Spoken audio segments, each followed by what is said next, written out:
Me pregunto muchas veces, ¿no? ¿Por qué hay tantas respuestas para un mismo tema?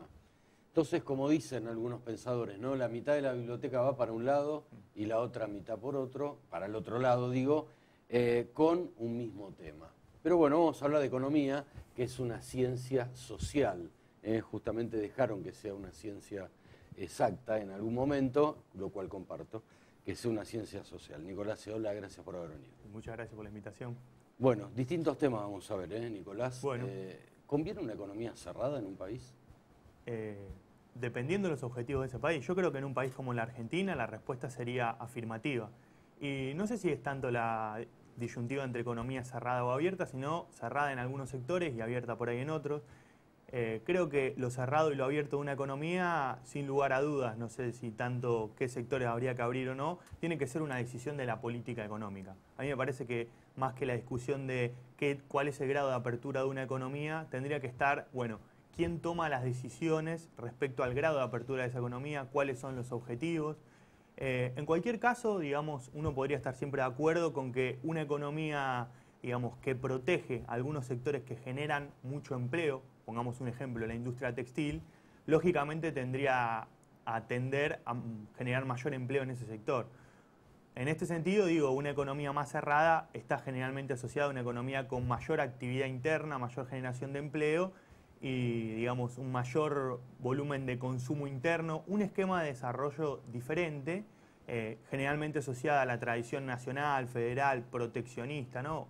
Estos debates de economía cerrada, economía abierta, se pueden remontar hasta, digamos, la Revolución de Mayo, ahora que se acerca el 25 de mayo, los textos de Mariano Moreno, por ejemplo, sobre si había que o no abrirse al libre comercio con Inglaterra, la postura de Miguel de Agüero del consulado español, que pensaba que había que tener una economía cerrada y mantener el monopolio español. Por eso digo, en algunos casos la economía abierta conviene, en otros casos la economía cerrada es lo que conviene, siempre y cuando depende del momento y el objetivo de política económica. Me parece que eso es lo central. Tuvo un desafío bastante importante el gobierno en estos días que Sí. acordó con un sector, pero hay otro sector que no acordó. ¿Vos crees que va Respecto a las paritarias, a las ¿cierto? paritarias, sí, al 27%? Sí, sí. ¿Va a estar estable esto? O sea, con los distintos sectores. Sí, va a depender mucho, digamos, como toda negociación salarial de estos últimos 12 años, depende mucho del poder de negociación que tiene cada gremio. Y ese poder de negociación en algunos casos tiene que ver con la capacidad de movilización de los gremios, en otros casos con qué también viene el sector. Por ejemplo, no es lo mismo hoy en día establecer negociaciones paritarias en un sector como el automotriz que en un sector como el bancario. Digamos, más allá de la capacidad de movilización o reclamo por mejoras salariales de cada uno de los gremios, digamos, el contexto de cada una de las diferentes ramas es distinto.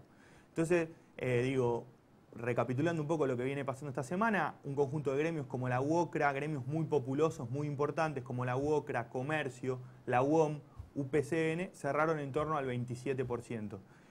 Alrededor de ese porcentaje también hubo discusiones respecto a la calidad del trabajo que se genera, la estabilidad, que son accesorias al porcentaje, pero que también son reivindicaciones importantes en términos de la mejora del tipo de trabajo que ejerce cada uno de los gremios, que también, si bien no tiene tanto que ver con el recibo de sueldo de los trabajadores, sí hace con las circunstancias de trabajo, que también son reivindicaciones importantes, que, digamos, en el marco de estos últimos 10 años, empezando por un análisis más general y yendo después a este último tiempo, lo que sí y nadie puede discutir es que hubo una mejora sustancial del salario real de los trabajadores en todos los sectores.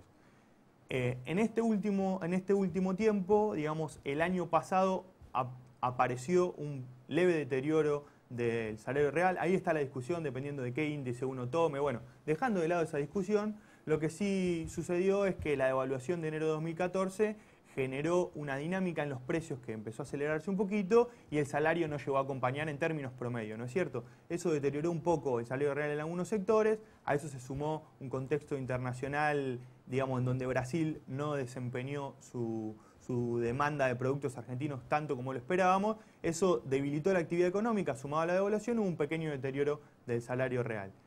Este año empieza, digamos, como podría decirse, con un panorama bastante distinto y por suerte, respecto a lo que viene a ser la dinámica de los precios y la dinámica de la actividad económica.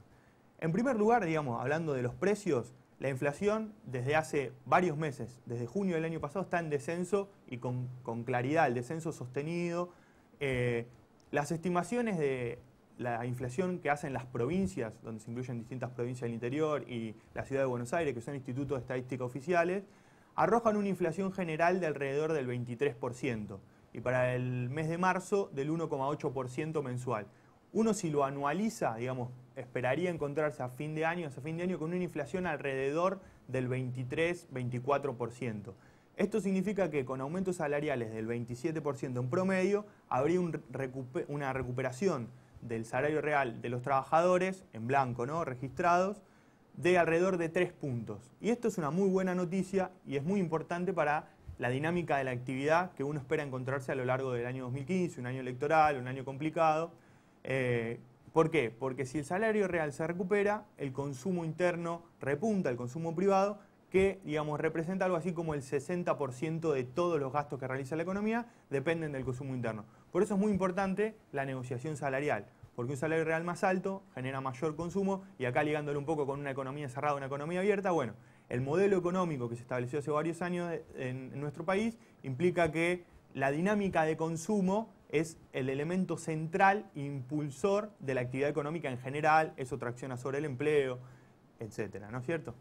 Nicolás, dos temas más. Déficit fiscal por una parte, subsidios. A ver si llegamos con el tiempo a hablar de todo. Bueno, cortito, digamos. Un poco podemos relacionarlo con lo que viene pasando desde el año pasado.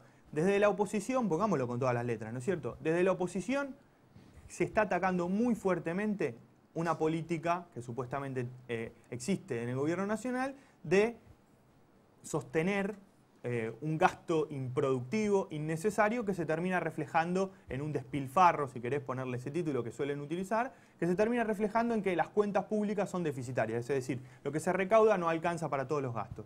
Ahora, uno cuando comienza a desagregar la composición de ese gasto, este programa de la oposición de el déficit se soluciona con racionalidad, gastando, llegan a decir hay que echar a todos los ñoquis, digamos, estas cosas locas, digamos, donde la política económica se termina resumiendo como si fuese una cosa, un título para el diario. Digamos, cuando uno comienza a desagregar los componentes de ese gasto, se da cuenta que el déficit fiscal o el gasto público, en realidad lo que llaman políticas sociales y estas cosas que pretenden terminar con los planes, son todos derechos de los trabajadores conquistados desde hace varios años, jubilaciones, asignación universal por hijo, que son partidas que yo creo que hoy en día en Argentina son muy difíciles de recortar, digamos, por la conciencia social que existe en términos de estos derechos. Y después sí hay un conjunto de otras partidas que excepcionalmente este año son mucho mayores, que también hacen al gasto público, que son el pago de intereses de la deuda. O sea, hay un componente también importante del gasto público total del Estado que tiene que ver con el pago de intereses de la deuda. Por un lado, digamos, eso es temporal. El año que viene no va a estar ese gasto porque los pagos de intereses de la deuda son menores. Entonces, el gasto público el año que viene va a ser mucho menor en ese concepto. Y después sí hay un concepto interesante que uno, digamos, debería hacer un análisis más detallado, que en algunos momentos intentó avanzar y en otros momentos no, que son los subsidios o las transferencias al sector privado, principalmente para subsidiar el sector energético y la tarifa de los servicios públicos, fundamentalmente energía. Bueno, yo creo que es un tema complejo que se debe abordar con seriedad y sobre todo con responsabilidad.